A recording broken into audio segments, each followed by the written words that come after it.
بسم اللہ الرحمن الرحیم۔ ناظرین کرام، آج ہم بات کرتے ہیں حجاج کرام کے لیے خاص نصیحتیں۔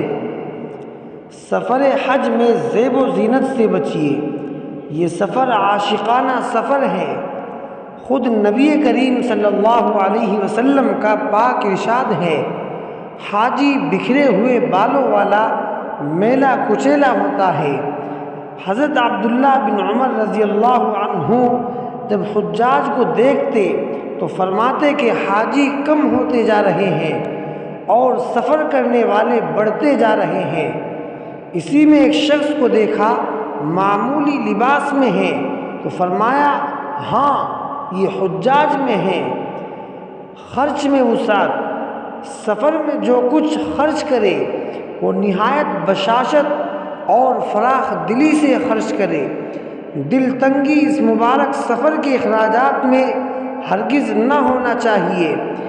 1 روپے کا ثواب اس سفر میں 700 روپے کے برابر ہے۔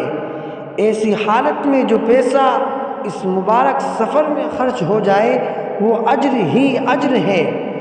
اس سے مقصود یہ نہیں کہ فضول خرچی کی جائے۔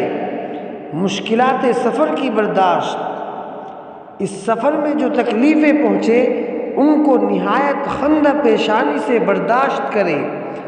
ہرگز ان پر ناشکری اور بے صبری کا اظہار نہ کرے۔ اہتمام نماز، نمازوں کا نہایت اہتمام رکھے، سستی نہ کرے، یہ بہت بڑا گناہ ہے۔ اللہ تعالی ہم سب کو کہنے سننے سے زیادہ عمل کی توفیق عطا فرمائے۔ سبحان اللہ و بحمدہ، سبحان اللہ العظیم۔